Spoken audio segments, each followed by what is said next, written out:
Welcome to our Timoney Leader Series. My name is Ronan O'Farrell, CEO of the Timoney Leadership Institute, and you're very welcome to our Leader Series interview with Dr. Gautam Mukunda on the topic of leading with character. Gautam is host of the NASDAQ podcast, World Reimagined, and he's the author of two leadership books, Indispensable, When Leaders Really Matter, and Picking Presidents, which is coming out later this spring. He's a regular contributor in Forbes, and he's now a research fellow at the Harvard Kenedy School Center for Public Leadership. He was professor at Harvard Business School for 7 years, and on behalf of Harvard spent 2 years of that out in China, setting up a leadership program there. And he has a PhD from MIT in political science, focusing on international relations and security studies. He's also a founder and board member of a medical device company developing cancer therapeutics. Now, I better stop there. I could keep going, but maybe the most important piece I've left to last, and that is he is professor on our Timoney Advanced Leadership Program and teaches on our masterclass series for alumni, covering different aspects of leadership. So delighted to welcome you, Gautam, and thanks for joining us on the Timoney Leader Series. Great to have you here. Oh, it's my pleasure to be here. I always enjoy my time with you guys. Fantastic. Well, before we get into a conversation, just to say to those listening live, if you would like to ask Gautam a question, you can use the Q&A box at the bottom of your screen. Just type in your question there and hopefully we will get to him. Well, Gautam, many of our alumni will have benefited this past year from the insightful discussion you led in January, which was on the topic precisely of crisis leadership. And we were on the threshold of what has been and continues to be, hopefully, a once-in-a-lifetime crisis. So what does a crisis like this tell us about the true nature of our character? Thanks, Ronan. So a lot. I mean, so my first book was on what I call outlier leaders, sort of leaders who are very, very different from the norm, particularly U.S. presidents, and who often are disastrous. And so then, we had President Trump, and then we started working on crisis leadership, and I did a lot of work on biosecurity. One thing I don't even think you know, Ronan, is I was a Carnegie Endowment biosecurity fellow for a long time. So I spent a lot of time working in biosecurity and epidemic disease work. And then this happened. So one of my friends was like, "You're only allowed to write about happy things now, right?" Like, sort of, this is not my fault. But I do start to wonder sometimes. So crisis leadership is fascinating for any number of reasons, right? I mean, partly just because of the drama of it. I think anyone who's interested in leadership is drawn to these moments when the fates of organizations are decided in, relatively short spans of time. And it's particularly important in cases of leadership because in crisis is when power collapses to the center of the organization. So it's in a moment, leaders have their greatest levels of discretion in a moments of crisis when they survive, even especially when the survival of the organization seems to be at stake. But in terms of the test of character, I think the easiest way to answer that question is to say that what we think of, I often think one way of saying of your character is, do you live by your values? Right. So both are your values ones that we find praiseworthy, and then when the rubber hit, do you live by them? And so, but your values are what guide you when choices are hard. Right. So when the choices are easy, you don't need values to get right. Like the people always say, well, I did the wrong thing in this situation because it was a really tough situation. I'm like, yes, but of course you did the right thing when it was easy. Everybody does the right thing when it's easy. That's not the question. The question is, what do you do when things are hard? And crises, of course, are the moments when things are hardest. And beyond that, I would say, is they're also the moments when you are most tempted to choose through expediency, right? So you can say, like, this is a crisis. We just need to survive. We don't know what's going on. We're in the moments of ambiguity, and this is the moment. This is when it's easiest to make the excuses that you can make to yourself about why you did the wrong thing. And so what we see, I would argue that leading with character, leading with your values, is actually the way to success in a crisis over the longer term. But it's also when the temptations are highest. It's when we find out who you really are. Yes. And I suppose with that, I mean, the tough decisions that have to be made in a crisis, well, presumably that's the ability to make those tough choices and perhaps wise ones is something that you've developed over a period of time. It's not that you suddenly get an inspiration in the moment. Oh, for sure. I mean, it's all, anyone can get lucky, right? I always say never underestimate the power of luck or someone just happening to sort of get things right. But yes, you shouldn't rely on it, right? Like relying on luck is not a strategy, to put it mildly. Yeah. Crisis leadership is, I would say, is a product of a few things, right? One is it is most successfully executed when you have someone who understands the organization in which they're part, right? So that usually, these things come with time. You have a deep knowledge of situation and context that allows you to interpret a deeply ambiguous situation accurately. So you could think about crisis. What are the hallmarks of crisis? Step back. Like, what do we mean when we say crisis? I would say, I think what we mean is we have a situation where the stakes are high, where information is highly ambiguous, so you don't necessarily really know what's going on, and when you're operating under time pressure, right? So decisions have to be made quickly. So I would say a crisis is the combination of those three factors. And so one of the things that I often say about what you see about leaders is that what it's easiest to see from outside and hardest to see from inside is that the world is underdetermined for them, right? They get huge amounts of information, especially a modern leader with modern information gathering technologies, right? Mm-hmm. You get huge amounts of information. If you are the CEO of a bank,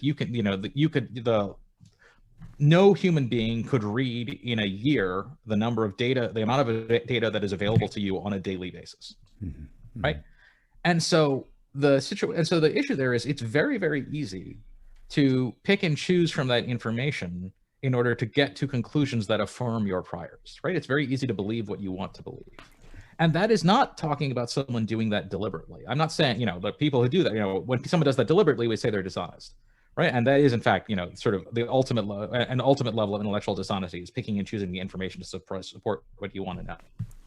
But I would say beyond it is the human brain is just wired to do that, right? Human brains are confirmation-seeking machines. We look at the world and we try and get confirmation for our prior beliefs.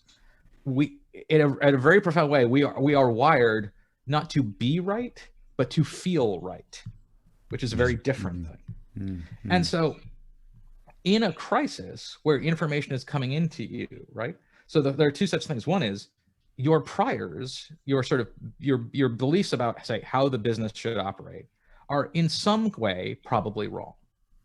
Because if they aren't, why would you be in a crisis, right? Like something has gone wrong. And sometimes that's a purely external event, right? Like absolutely something might happen that was just outside of your control. But most of the time something went wrong, right? Something went, and that means that this is, I see a question from Paul, I'm not sure I can pronounce his last name, but Paul Joya, where he said, is it important to reconsider our beliefs? I'd say it depends on the type of belief, right? If your belief is that in 2008, so one of the leaders I studied who I thought was most impressive in a crisis was Bob Steele, who was the CEO of Wachovia during the financial crisis, right? When basically they were a very well operated bank that had bought a mortgage making subsidiary just before he became CEO. He was not responsible for this mistake. And that mortgage making subsidiary then in the financial crisis blew up and threatened to take the entire bank down with it. And so he was brought in, and then, he's there for literally just a few months, and bam, this happens. So if your prior going into this was, the US mortgage market will never collapse, this is the time to reevaluate that, right? The people who said, oh, well, we just have to ride it out, right? This is not a solvency. I say that there were people who thought this was a liquidity problem and people who thought this was a solvency problem. The people who thought this was a solvency problem were right. The issue was not that the market was in free fall because no one had money. The issue was that these were bad mortgages, right? That had been written by people who were either reckless or criminal or both. So that's the time when you want to reevaluate your priors really profoundly, right? You want to say, like, what were the things that I believed about the world that turned out not to be true? But the difference between, right, your sort of beliefs, those sort of operational beliefs about the world, and your values is quite profound. Mm-hmm. Right. So the person who reevaluates their beliefs about the world in terms of how, what I would say is the circumstances that lead to success, that's really important. But your values are, in a very real sense, the things that you believe in the absence of evidence. Mm-hmm. Right, Ronan? I mean, Ronan, you and I have talked offline about religion on a few occasions. It says that, you know, faith is belief in the absence of evidence. Mm-hmm. If you have evidence, you do not need faith. That's the whole point of it. Yeah. And so your values are things that you should believe, even when, right, even in the absence of, right, like if you give it up because, gee, well, it seems like this isn't working for me today, those aren't your values. So Bob, in his case, was like, look, whatever happens, I have a responsibility to my shareholders and to my employees to find the best, you know, outcome for them.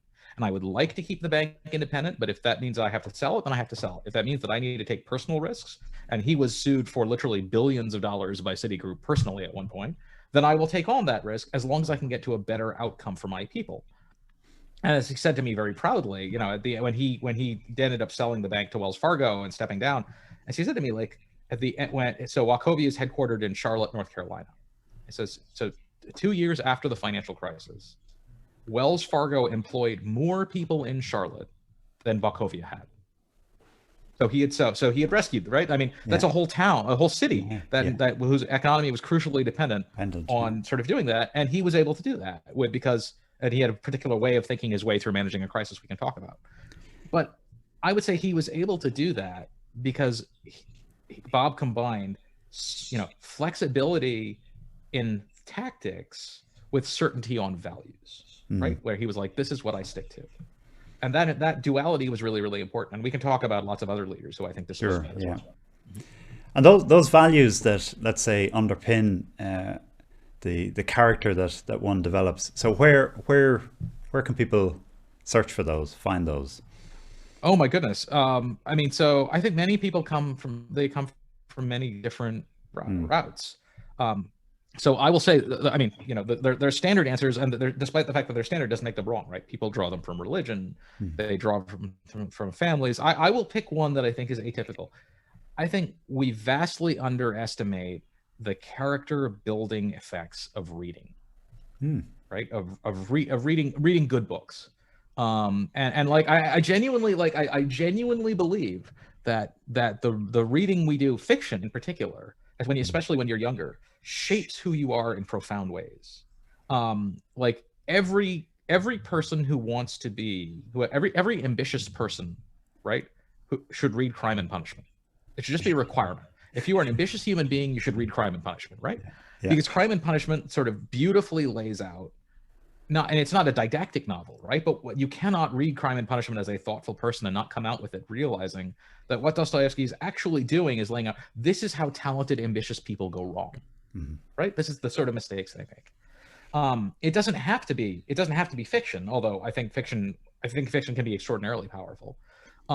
C.S. Lewis's The Inner Ring. I think you and I have discussed the Inner Ring run. Like if you don't have the time to read Crime and Punishment, go read The Inner Ring, right? Like this essay, and it will really help you think about what it is that is not just knowing right from wrong. So philosophers spend a lot of time sort of working out. So I used to teach ethics, right? When I taught ethics, the whole discussion of what we were doing was all about how do you know what the right thing to do here is. And there are absolutely circumstances where that's in question, right? So I was teaching ethics of international relations. Is it the right thing to do to go to war or not, or to engage in this tactic or not? Like those are hard intellectual questions, right? And the answers are not clear. But unless you are, in foreign policy or in a handful of other arenas in the world, most of the time, the question of what is the right thing to do is not from what I have seen, the hard one to answer. Yeah. The hard one is doing it, right? That's right. West Point, and maybe doing it against in the face of everyone doing the opposite, because it's not the it's not the trendy thing to do. Absolutely, right. It's West Point tells cadets that they need to have the strength to choose the hard right over the easy wrong. I say that, if all you know about moral philosophy is that the right thing to do is the hard one, you don't know everything, but you're like 90% of the way there, right? Like, I mean, you got the basic, and that question of doing it is the difficult one. And so in the podcast that I do, like not the most recent episode, but the one before that was the one that I'm sort of proudest of, because what we had were two people, Andrew Newey, the CEO of Pepsi, who took over this, gigantic multi-100,000, 200-some thousand person company that made sugary sweets, sugary drinks and salty snack foods, right? That was what they did. At one point they also owned Pizza Hut and Taco Bell and Kentucky Fried Chicken. And when I teach the case about Pepsi, I used to joke that back in the 80s, Pepsi's strategy was, if you eat this and it kills you, we make it, right? Like, and so they weren't that anymore, but she takes over, and Pepsi, and this, and then so she says, we are going to be a different company, right? We're going to do performance with purpose. We're going to make money for our shareholders. We're going to keep employing our employees, but we're going to find a way to do that by delivering healthy foods and healthy drinks. And that was an incredibly hard thing to do, right? When she did it, her competitors doubled down in the opposite direction. Right, when Pepsi, so Mexico, a few years ago passed the United States for most obese large country in the world. We're number 2, and so in Mexico, Pepsi ran ads sort of saying that, look, we're for diet drinks, saying these are healthier, and Coke responded by running ads saying Coke has the real sugar that gives you the energy to get you through the day. Right, so doing what she did was, it was insightful in the sense that it clearly ended up being a successful business strategy for Pepsi. But I didn't know if it would be. Right, but you didn't. That's right. Like we always tell these stories when we know the outcome. Yeah. But I'm like, but when you don't know, obviously Pepsi is not, Pepsi's not a tobacco company. I'm not saying I'm not drawing a parallel. Yeah. But imagine you were the CEO of Philip Morris in 1970, right? And somebody said to you, well, you got to get out of cigarettes because they're in the same, and you would have known they were dangerous, right?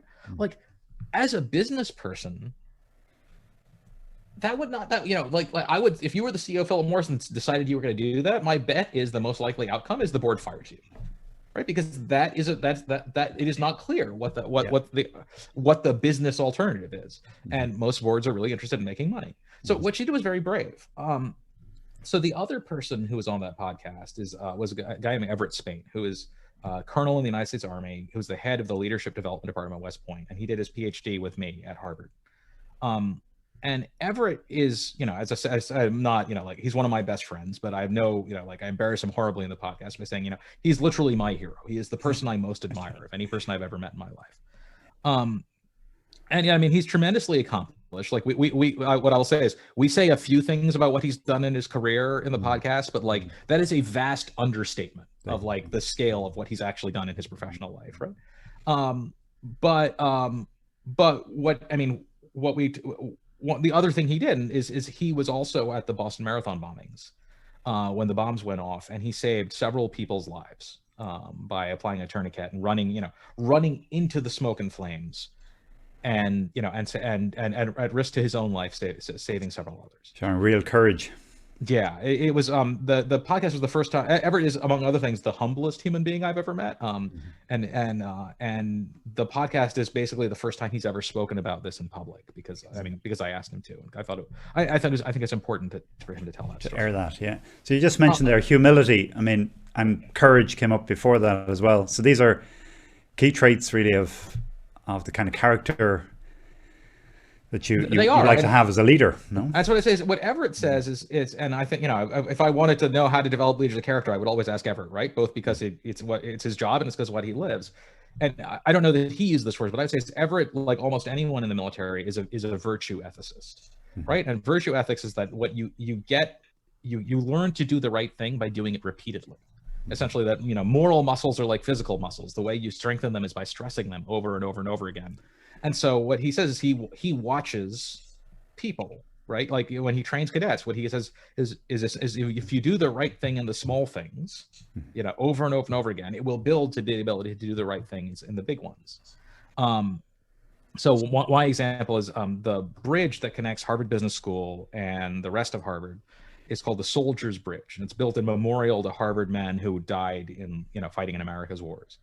And so every single time Everett and I crossed that bridge, which has to be dozens of times, I would watch as he picked trash up, off the bridge with his hands, right? Because the soldier's bridge should not have trash on it.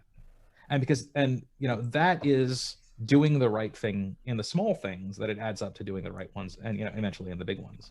And that, I think, also is key to that. It's that repeating day in day out, that the habit forms and becomes less of a challenge to do, and then in a crisis manifests itself with, I presume, in the Boston Marathon, he didn't think too much about. No. He just responded in the way in which his character suggested. And so I'd say, I would absolutely. I mean, what I would say beyond that is when I heard, we spoke briefly that day, and then eventually I found the full details of the story. But what I say is that whatever it did in the Boston Marathon did not affect my opinion of him in even the tiniest amount, because anyone who knew Everett knew that that's exactly what he would have done in that circumstance, right? It's not in doubt, it's not in question. That's what you do. But it is important, because I'll say, like, if you were to construct a theory as to why that repetition matters, right? Like, so that's what I'm a theorist at the end of the day. I do this. What I would say is, being a leader, right? Being in a position of authority means that you have power, right? It means that someone has given you power. And so what we know about power is that power is incredibly, having power is one of the most profound experiences a human being can undergo. It changes who you are, right? It literally changes who you are in a very basic way. And so research by Adam Galinsky at Columbia University suggests, quite distressingly, that for most people, power makes them worse people. It makes them more aggressive, more deceitful, more Machiavellian, more manipulative, more narcissistic. Like, it just makes them worse people. And so that's worrying. That's sort of distressing. But research by a bunch of social scientists has revealed that actually across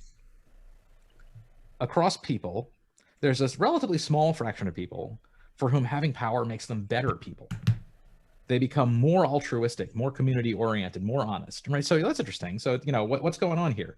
And so what it seems to happen is that you'll often hear people say, you'll often hear people in the news say, well, so-and-so will be moderated by power, right? Like, the experience of having power will make them sort of move to the center. That's exactly wrong. Power is not a moderating force.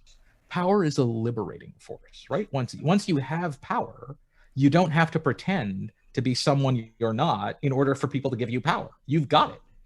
And so you get to use it to do what you want. And so what we find out is that for a lot of people, power enables them to do the things that they wanted to do, and they're not good. But for some people, power allows them to act on their deepest identity. And those people seem to be people whose identity centers themselves as moral actors, right? They are people who think of every choice in their life as a moral one, and who make that as the central for guiding framework of what they do. So why these small things lead up to big ones is, what we know is that people have identities, and we say, we want you to be authentic. That's true. Like, authenticity is important in a lot of contexts, but identities are malleable, right? So who you think of, who you are, who you think of yourself as being, can change over time. In fact, it does change over time. That's what growth is, right? We say people, you should be authentic, like, but you should also grow. Well, grow means they change. And the way it changes we know that what changes time is your identity is our chain of cause and effect for people is kind of reversed. What we think is that people come up with reasons and then they do things. That actually doesn't look like what it is. What really happens is people do things and then they come up with reasons to explain why they did them. Yeah. And so if you do the right thing, you will construct reasons as to why you did the right thing. And if you do the right thing often enough, the reason will become, it's because I am the sort of person who does the right thing. The center of my identity is I am the person who does it who does the right thing. And so you can become, in fact, I would say it's the only way to become one of these people who makes moral choices at the center of their identity, and who then becomes in moments of power and in moments of stress, the person who acts in that way, instead of, like most of us, who goes in the opposite direction. Yeah.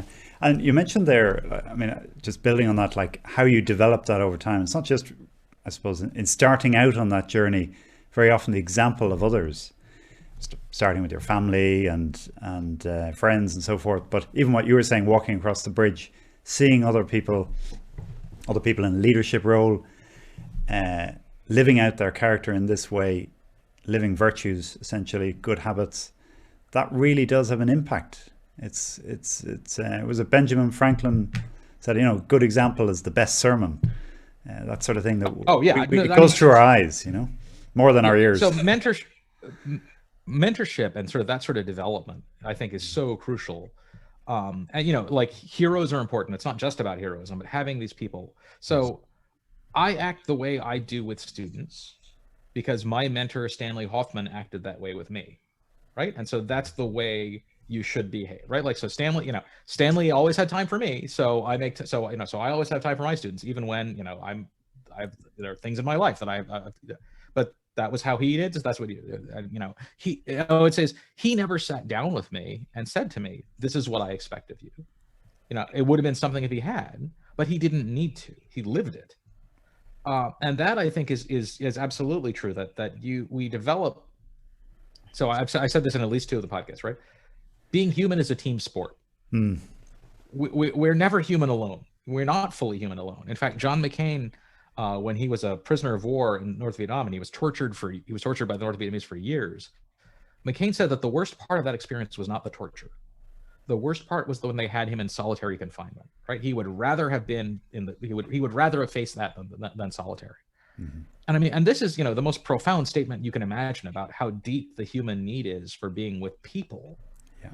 And that need, and that, everything from character is not shaped in isolation, except, as I said, in reading. And when you're reading, you're, in fact, I would say, not in isolation. What you are is in the deepest possible engagement with a person separated from you in time and place, but whose spirit is still with you in the book that they created.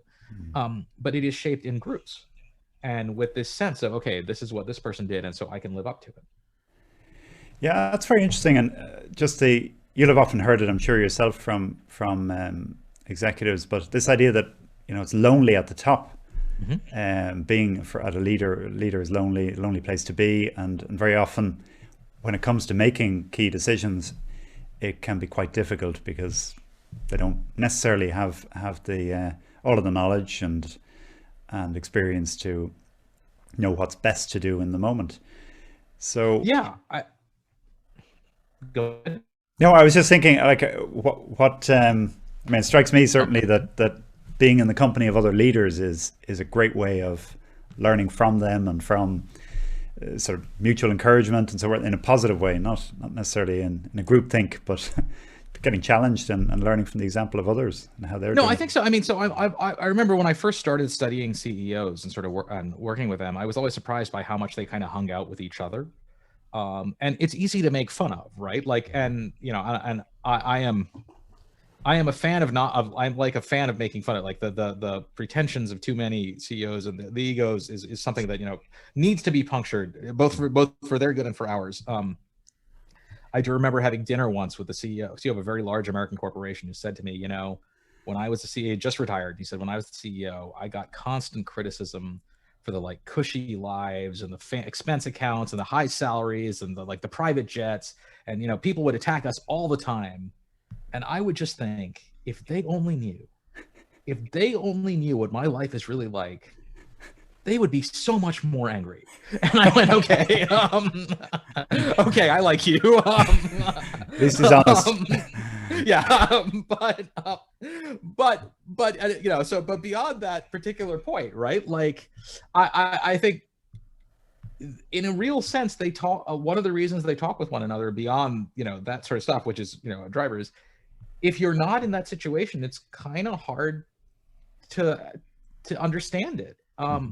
Mm-hmm. So Cynthia Carroll, who I've taught her case at Timoney at least once, mm-hmm. who is the sort of another one of those people who I admire so much, it's kind of like, it kind of embarrasses them, but who's just this remarkable person who took over Anglo-American, 162,000 person mining company, and a few months into her tenure learned that they had 45 people a year dying in mining accidents.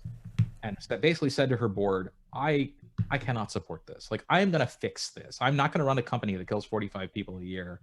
And, like, support me or fire me. Like, those are your options, right? Because this is going to happen. And she's just amazing. Very courageous.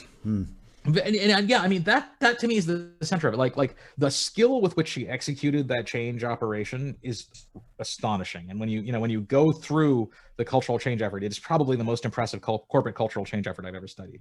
But the basic moment of decision, right? The courage of someone who has never been a CEO before, and probably won't be again, and has this one chance to be at the summit of this organization that says, you know what, we're gonna do it. That is just and it wasn't a one moment thing. It's over the course of her career. She once told me that on a fairly routine basis, she had to make choices that would affect, have material impact on the GDP of countries. Right, and the scale of that kind of boggles the mind, right? Like that, most countries' heads of government don't make that kind of decision all that often, right? And yet that was a part of her job. And so I think it was probably hard for anyone who wasn't in her shoes to understand what that was like. And I do have sympathy for that. That must be a hard decision. Yeah. Well, you've talked about reading, the importance of reading, developing your own understanding, learning from others, continuous learning. What about, it's fast paced, particularly in a crisis. You don't have much time sometimes to study and think, work things out. But how important is that reflection time to stop and think and assimilate what's going on? And so I suppose in a culture where we're tweeting, CEOs are tweeting, and we're all tweeting. How do you get that balance right?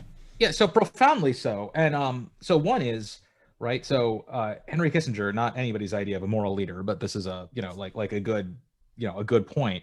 He said that you build your intellectual capital outside of government service and you spend it when you're in it, right? Like, so when you're in this sort of situation, it's kind of hard, you have to rely on what you built up beforehand. And right, so to go back to the athletics analogy, right, there is such a thing as overtraining. You train, I do not think that people develop those moral muscles that we're talking about when they're in leadership positions, because they are constantly stressed, right? There's no moment to reconsolidate and build your thing, right? They deplete that. In fact, one of the reasons I always say that I think that CEOs should not should not be in CEO positions for forever, for these extended periods of time, is because I think people change, right? Like people's abilities and energies are depleted by that. And there's just a limit beyond which you probably can't go. I mean, if you just look at photos of presidents of the United States when they're elected and when they step down, you're like, that's not 8 years, right? Like, that's just not 8 years of aging. That's a lot more than that. And this is true. I'll just note, it's sort of interesting finding across fields. What we see is that winning has benefits beyond just winning. So, for example, Nobel Prize winners outlive scientists who've been nominated for the Nobel Prize by years, right? So this is, and so like these are all tenured professors with the best healthcare in the world. Yet somehow the positive status effects of winning the Nobel Prize are literally worth years of lifespan. And this is true everywhere. It's true with civil servants, it's true with CEO, it's true with corporate executives, doesn't matter where you are. It's just true. There's one exception, and that one exception is the heads of government of democratic countries. The people who win those elections don't live as long as the people they lose, as the people they beat. Wow. And the reason for that just seems to be that the stress of being in that job is not metaphorically killing, it is literally killing. It literally decreases their life expectancy, right? And so there's this sense of when, to get back to your question, so sorry, Ronan, I got a little discursive there, but is the person you were when you went into the office is likely to, you're not likely to be the same person when you come out of it. And odds are probably not great that you're better. Like, some people develop in office. Abraham Lincoln was an incredibly deep moral thinker when he went into the presidency and seems to have developed further over that span of time. But you know what?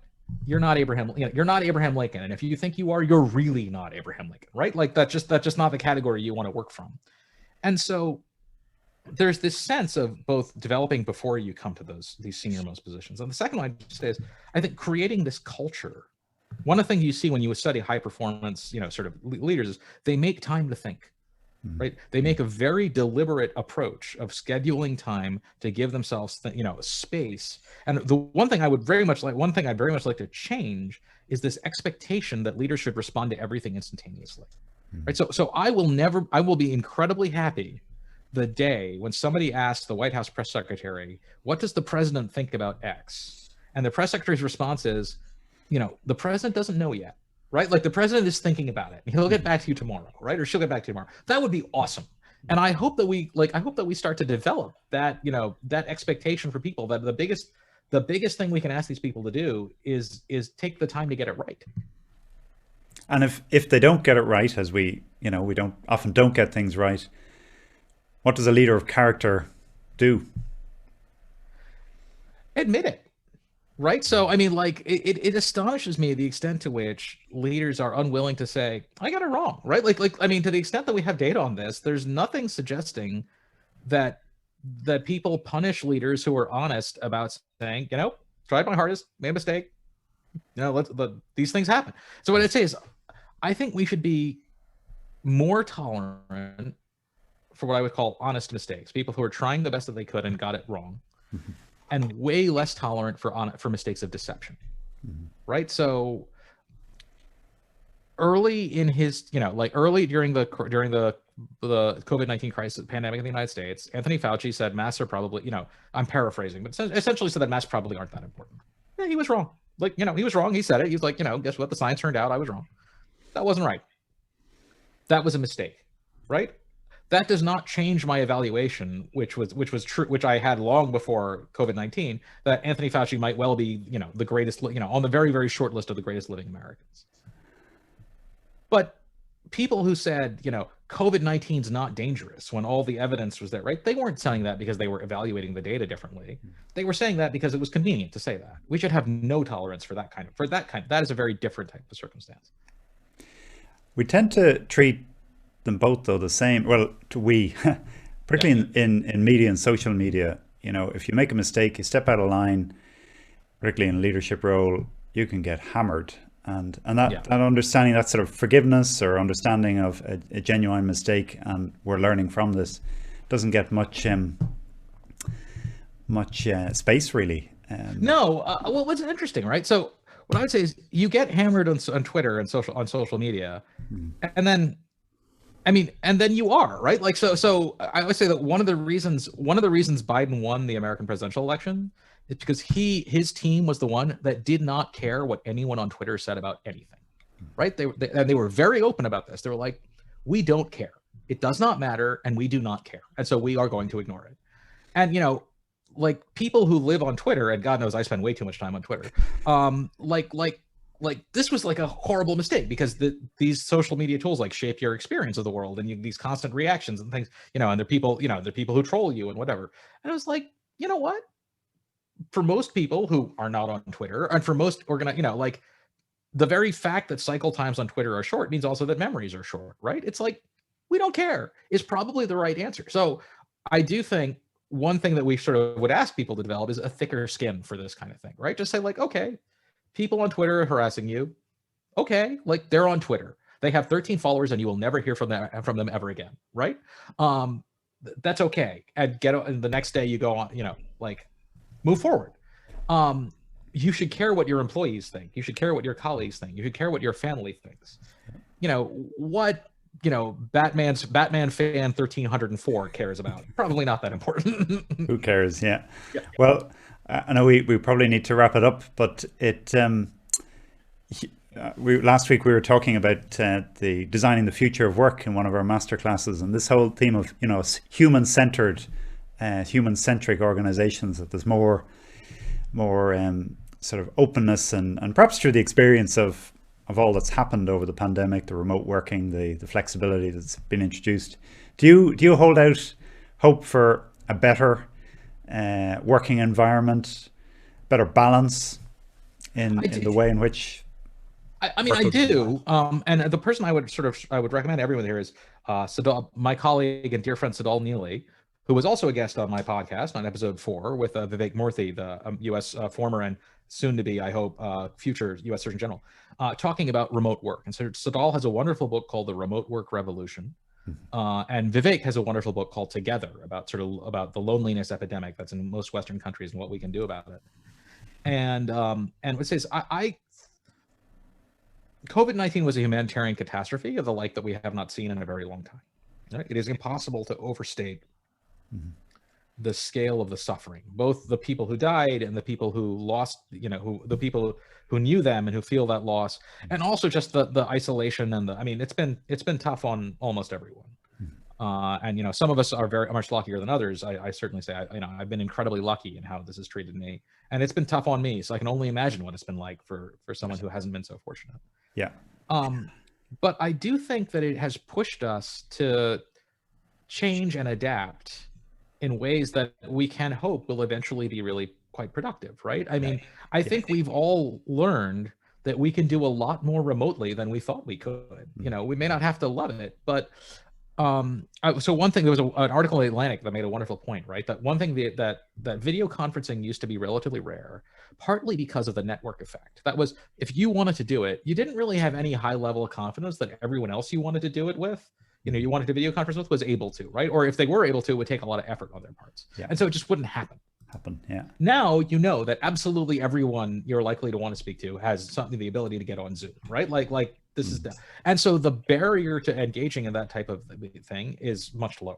Sure. And so what I do think we've started to see, and we'll see, this is what Siddall writes about brilliantly, is the extent to which workspaces have adapted and changed, and we're only beginning with that process. And I, for one, I think it would be great if I miss colleagues, right? Like I miss going into the office and seeing people and sticking my head in their door and saying, like, what do you think about X and Y? But, I don't miss doing it every day, right? I don't feel like I think that I strongly suspect that for many of us, we will reach a medium where that becomes a lot less necessary just because we've all learned that you don't have to. And that strikes me as being a win in the long run. Yeah. Very good. Very good. Well, look, we'll leave it there. Where can people find out a little bit more about, your podcast and also your book? Thanks. So my first book is called Indispensable: When Leaders Really Matter, on Amazon. The podcast, I would ask all of you, if you watch this and you enjoyed it, please subscribe. It would mean a lot to me. Is called World Reimagined. You can find it anywhere podcasts are available, on Apple Podcasts. If you care to leave us 5 stars and such, I'd appreciate that too. But please do. We are just about 2/3 of the way through our first season.